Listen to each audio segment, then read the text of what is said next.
கர்நாடகாவில் தாயை பெற்ற மகனே கழுத்தை நெரித்து கொடூரமாக கொலை செய்துள்ளார். போதை பழக்கத்திற்கு அடிமையான மகன் தாய்க்கு யமனான சம்பவத்தின் நடுநடுங்க வைக்கும் பின்னணி என்ன?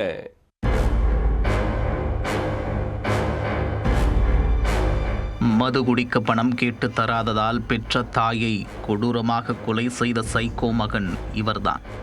கை கால்களை கட்டி போட்டு தாயின் வாயில் துணியை திணித்து கழுத்தை நெரித்து கொன்ற சம்பவத்தில் நடந்தது என்ன?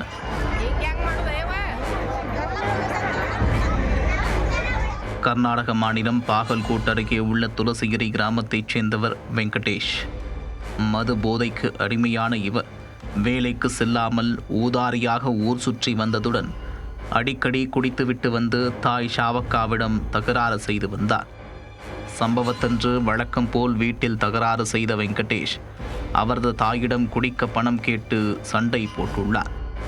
அதில் பொறுமை இழந்த தாய், ஏண்டா இப்படி பண்ற, குடிக்கிறத தவிர உனக்கு வேற எதுவுமே தெரியாதா, உன்னால நிம்மதியே இல்லடா என்று தலையாய் அடித்து கொண்டு கண்ணீர் விட்டு கதறி துடித்துள்ளார்.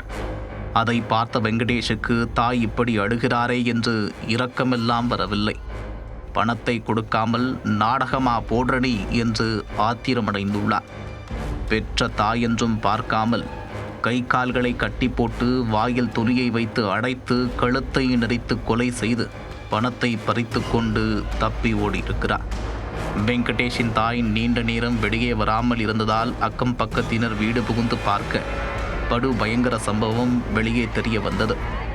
இதனையடுத்து தகவலறிந்து வந்த போலீசார் ஷாவக்காவின் உடலை மீட்டு உடற்குறாய்விற்காக அனுப்பி வைத்து விசாரணையை தொடங்கினர். தாயை கொன்றுவிட்டு மதுபோதையில் வயல் பகுதியில் பதுங்கியிருந்த வெங்கடேஷை கைது செய்தனர்.